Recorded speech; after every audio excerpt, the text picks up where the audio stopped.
Коронавирус туралы сұмдық жаңалық. Коронавируспен қырғызстандық азамат ауырған. Жапония портында тоқтап тұрған Diamond Princess кемесінде отырған Қырғызстан азаматы коронавируспен жұғымдалған. Екіншісі, Баку арқылы Минскіге жеткен ирандық азамат коронавируспенен ауыратындығы дәлелденді. Өздеріңіз білесіздер, бұғанға дейін коронавирустың орталығы болған Қытайдың Ухан қаласынан жұғымдалушылар ең басты деңгейде Жапонияда және Оңтүстік Кореяда, одан кейін Иранда байқалған. Ирандағы ауырған адамдардың саны күрт көтеріліп келе жатыр. Білсеңіздер, Қазақстан Республикасының Қытаймен де байланысы тығыз, Иранмен де байланысы тығыз. Бізге азық-түліктің біразы жеміс-жидек, құрмалар Ираннан келетінін ескерсек, әсіресе батыстағы порттарымызда Иранның кемелері көп тоқтайтынын ескерсек, ендеше қазақ саған да қауіп төніп тұр. Ал мына тұрған кешегі Советтің қамытынан шыққан Белоруссияда коронавирус байқалғаны, ол тұтас осы Совет одағынан құтылып шыққан елдердің барлығына қауіп төніп тұрғандығының бір белгісі деп білуге болады. Демек бізге Қытайдан келетін коронавирустың қаупі де, Ираннан келетін қауіп де, сонымен қатар Жапониядан және Оңтүстік Кореядан келетін қауіп де жеткілікті деп айтуға болады. Ендеше сақтан қазақ, барлық той-томалағыңды тиюға мүмкін болса ти. Өлім-жітім, нәзір-құзырдың барлығын өте қарапайым деңгейде өткізуге тырыс. Әлеуметтік орталарға баруды азайт, балаларды қорға. Ең бастысы, Қытай ресторандарына жолаушы болма. Қытайлар баратын барлық жерден қаш. Қытайдың компанияларында жұмыс істейтіндер, сендерге өте үлкен қауіп төніп тұр. Және сол Қытайдың компанияларында жұмыс істеп, Қытайлармен араласатын, тіпті Қазақстандағы мұнай-газ компанияларында жұмыс істейтін қазақтардың өздеріне, немесе жол салып жатқан Қытайлармен бірге жұмыс істейтін қазақтардың өзіне үлкен қауіп төніп тұр. Себебі бұл Қытайлар коронавирус байқалғанымен Қытай компартиясы әлі оны жасырып жауып отырған 2019 жылдың октябрь, ноябрь, декабрь айларының өзінде олар Қытайға барып қайтқандар. Яғни 2019 жылдың соңғы 3 айында, 2020 жылдың январ мен февралында Қытайға барып қайтқандар. Әсіресе Қытайдың ұлттық жаңа жыл мейрамын тойлаймын деп барып қайтқандардың барлығы осы вирусты ала жүруші, ілестіруші болуы бек мүмкін. Ендеше сауда орталықтарынан қашыңыздар. Қытайлар баруы мүмкін деген барлық жерден қашыңыздар. Сіздерге әлемге әйгілі BBC сайтындағы соңғы жаңалықтарды қысқа нұсқа жеткізе салайық. Себебі коронавирустың қаупі қазір әлемдік деңгейде болып тұр. Біріншісі, China, яғни Қытай. Reported 29 more deaths and 433 new cases on Tuesday дейді. Яғни сейсенбі күні 29 өлім тіркелді дейді. Осы өтіп кеткен сейсенбі. Және 433 жаңа оқиға тіркелді дейді. Елдің орталығы Пекин коронавирустың жаңа орталығына айналды дейді. Оңтүстік Корея.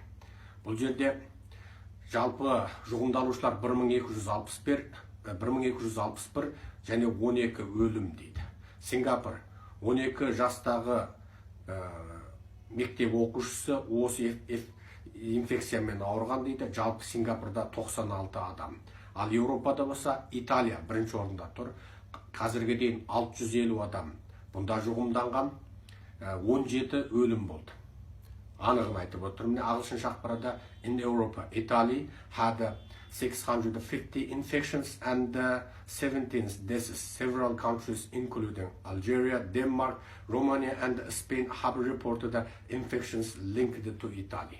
Міне, бұл ақпаратты сіздерге міне тікелей BBC-ден көрсетіп отырмыз, көрулеріңізге болады. Экранда тұр. BBC.com коронавирус деп іздесеңіздер бұл ақпарат шығады. Яғни Алжирия, Дания, Романия және Испаниядағы аурулардың барлығы Италиядан тараған. Италияда 650 адам жұғымданған және оның 17-сі өлген. Франция және Эммануэль Макрон президенттің айтуынша дейді, бұл мемлекет дейді кризиске бетпе-бет келіп тұр және жаңадан бір жұқпалы індет бізге келе жатыр дейді. Енді жаңағы ағылшыншасын оқысақ, facing a crisis, an epidemic that is coming дейді. Ал бұл жерде қазірге дейін 38 адам тіркелген, және 2 адам өлген. Бұл енді Францияны білесіздер, әлемдегі ең үлкен жаңағы туристер баратын жер дейді. Адамдар көп баратын. France's President Emmanuel Macron said that country was facing a crisis, an epidemic that is coming. The country now has 38 confirmed cases and 2 deaths. France is the world's most visited country дейді. Ал енді Northern Ireland diagnosed it is first case дейді. Ирландияда, жаңағы солтүстік Ирландияда өзінің бірінші жұғымдалушы тіркелді дейді. Жалпы біріккен патшалықтарда, яғни Англияда 16 адам тіркеліп отыр. Ал және Нидерланд, біз айтқан Нидерландта ода да біреу тіркеліп тұр. Латын Америкада бойынша Бразилияда ең бірінші болып бірінші оқиға тіркеліп отыр дейді. Енді осы BBC-дің бұл ақпаратын сіздерге 2020 жылдың 27 ақпанында берілгендігін, жарияланғандығын сіздерге айта кетейік. Яғни 2020 27 февраль деп тұр міне. Coronavirus outbreak at decisive point as WHO urges action дейді. Міне осы ақпаратты тіке аударып отырмыз. Ендеше айналайын қазақтарым, біздің мемлекеттік ұлттық баспасөзде, телеарналарда, радиоларда коронавирус туралы өте сирек айтылады, немесе айтылмай келе жатыр. Бізде тіпті шекаралар толық жабылды ма? Шынында Қорғас кедені, Бақты кедені, Майқапшағай кедені, тағы басқа Қытаймен арадағы кедендеріміз толық жабылды ма? Бұны кім біледі? Сондықтан ұлтшыл, отаншыл азаматтар осы кедендер толық жабылды ма, жабылмады ма, сол кеденге тікелей барып, немесе сондағы таныс білістеріңіз арқылы сол арада патриоттарды ұйымдастырып бақылауға алу керекпіз. Себебі бізде контрабанда тауарлық қарым-қатынас өте тығыз. Әлдебіреулердің күніне бәленбай миллион ақша кірісі үшін бұл кедендер ашық болуы, немесе контрабандалық қашып пысатын тауарлар болуы әбден мүмкін. Ендеше бұл коронавирус сол тауарлармен бірге де, әсіресе азық-түлікпен де бірге келуі мүмкін. Яғни Қазақстан үлкен қауіп астында тұр деп айтуға болады. Әлемге әйгілі ең дамыған елдердің бірі Еуропаның өзі коронавирустан қатты қорқып отырғанда, Израильдің өзі сол бірнеше адамнан байқала қалған сәтінде тұтас Аустрия мен Италиямен болған бүкіл байланысын үзіп тастап отырғанда, медицинасы жер шары бойынша бірінші деңгейде дамыған Жапонияның өзі коронавирустан үрейленіп қорқып оның емін таппай отырғанда, тұтас 5 миллион фалунгунды сойып, олардан 5 триллион ақша жасаған, 5000 миллиард ақша жасаған, медицинасы осы адамзаттық деңгейде ең жоғары деңгейде дамыған Қытайдың өзі коронавирустан қынадай қырылып жатқанда, сен не істей аласың, қазағым? Ойлан, қатты сақтан. Сақтансаң, сақтаймын деген жаратушының өзі. Ендеше барлығымыз сақтанайық. Құрметпен Серікжан Біләшұлы, 2020 жылдың 28 ақпаны кешкі сағат 18:54. Бұл хабарды баршаларыңыз тоқтаусыз, тынымсыз таратыңыздар. Әлеуметтік желіге бөлісіңіздер. Фейсбукқа, WhatsAppқа, Twitterге бөлісіңіздер. Инстаграмға салыңыздар. Видеоның текст күйіндегісін жариялаңыздар.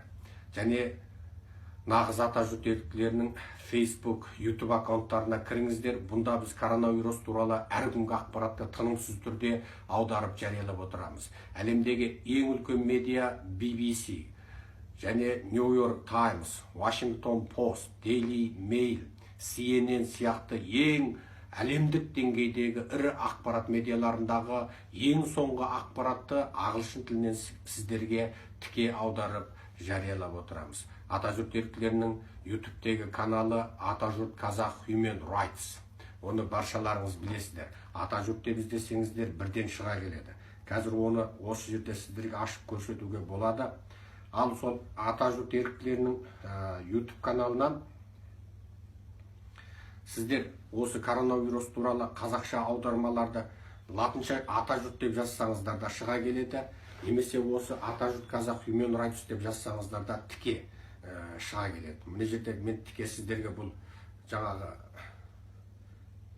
міне мына Астана каналы болып кетіпті ғой, біздің Атажұрт қазақ Human Rights.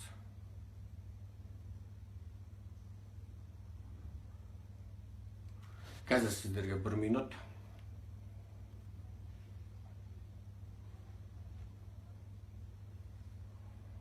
Channel.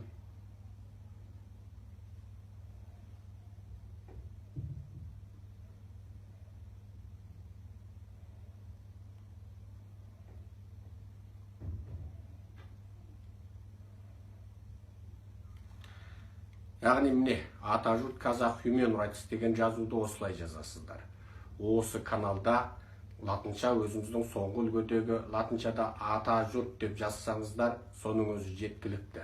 Және бұған кіргенде плейлистке кірмеңіздер, видеолар деген бөлігіне кірсеңіздер жеткілікті. Барлық қазақтың басы аман, бауыры бүтін болсын. Біз күні кеше ғана, осыдан шамамен 90 жыл бұрын, 1931-1933 жылы коммунистік Совет одағынан, Сталиннің қолынан, яғни Совет компартиясының қолынан 4,5 миллионда 5,5 миллион қырылған қазақпыз. 1921-ден 1922 аралығында 2,5 миллион қазақ қырылған болатын. Ал 1916-17-де коммунистердің қолынан тағы да 1 миллионға жуық қазақ өлгенін білеміз.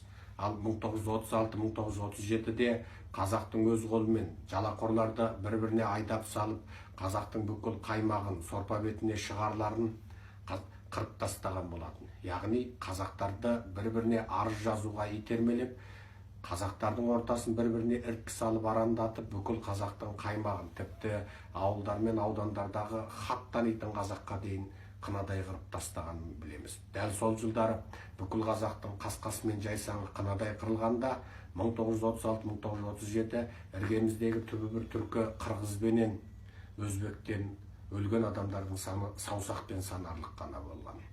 Ал 39 жылы екінші дүниежүзілік соғыс басталғанда, 41 жылы бұл соғыс Совет одағына тұтанғанда қазақтардың қаншама қынадай қырылғанын оны мүмкін алда 50 жылдан кейін білетін болармыз. Үкіметтік санақтардың саны өте аз. Ал шын мәнінде тағы да миллиондап қырылғанымыз ол Құдайға аян. Ал осы Совет одағының Еуропалық майданнан шегінген қазақтарды Қытайдағы Шыңжаңдағы қазақтармен соғысуға айдап салған. Қазақтың қолымен қазақты қыру тағы да сталиндік жоспары іске асқан. Еуропа майданынан, яғни Германия майданынан кері қайтқан қазақтардың руын тайпасын жаттатып, оларды қолдан мен Найманның бәлем баласымын, мен Керейдің түген баласымын деген өтірік шежіре жасап беріп, ауылда қазақтардың қарапайым киімін кигіздіп, оларды Қытай қазақтарынша жасап, Шығыс Түркістандағы соғысқа салып, Шығыс Түркістан Республикасының әскерімен де, Оспан Батырдың әскерімен де соғыстырған болатын. Міне бұл орыстардың қанды қасап қырғынының осы көз алдымыздағы дүниесі. Осы оқиғалардың болғаны күні кеше ғана. Сіздің әкеңіз бен атаңыз осы оқиғалардың куәгері. Арысын айтпайық, берісін айтайық. 1986 жылы қазақтарды қынадай қырғанын тағы білесіздер. Ал оғанға дейін тың игеру кезінде қазақтарда қаншама мәрте көтеріліс болды. Оның санын айтсақ мыңдап саналады. Ендеше сол қынадай қырылып қана келе жатқан қазақ осы бейбіт заманда енді мынау Қытайлар қолдан жасаған вирус болу мүмкін деп әлем шулап жатқан коронавирустан тағы да қынадай қырылып қалмайық. Аман болайықшы қазағым. Айналайын қазақтың ұлтжанды қаламгерлері, зиялылары, ақындары, жазушылары, медиктері, мамандары, ұлтшылдары. Оянайықшы, мынау коронавирус ол бізді қырып жіберуі мүмкін. Сақтанайықшы. Осы мәселені дабылға барлығымыз көтерейікші. Бүкіл Қытайдың ресторандарын жабайықшы. Бүкіл Қытайдың сауда түйіндерін жабайықшы. Қазақстанда жол салып жатқан, мұнай мен газда жұмыс істеп жатқан бүкіл Қытайды елден шығарайықшы.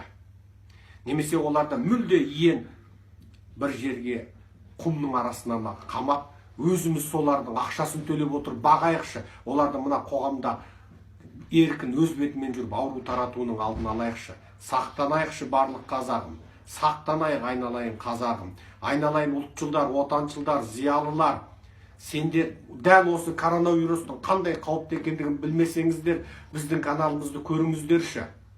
Қытайлардың бейресми тиктогында, вичатінде, микроблогында жариялап жатқан видеолар адам қорқарлық. Ал Қытайдың мемлекеттік санағы оның мыңнан бірі, миллионнан бірін ғана жариялап отыр. Ал осы тиктоктарда жарияланған видеоларды Америкадағы басылымдар, Қытай демократтарының басылымдары оларды ара-тұра жариялап отырады.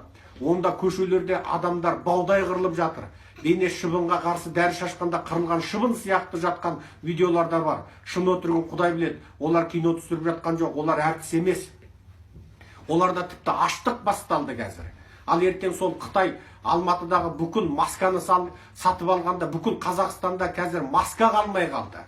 Оған біздің құзырлы мекемедегі адамдарды айтып отыр. Бізде маска да жоқ. Ал Қытай керек болғанда масканың өзін бізден сатып алғанда, бізде қазір дәріханаларда масканың өзі қалмай қалғанда, егер Қытай ертең оларға астық керек болса, ет керек болатын болса, онда олар біздің бүкіл астығымызды 1 килограмм ұнды, 1 килограмм күрішті $100 сатып алуға да олардың ақшасы жетеді. Сонда сіз бен біз аштықтан қырыламыз ба тағы? Ойланайық қазағым, құрметпен Серікжан Біләшұлы. Бар қазақ аман болайық.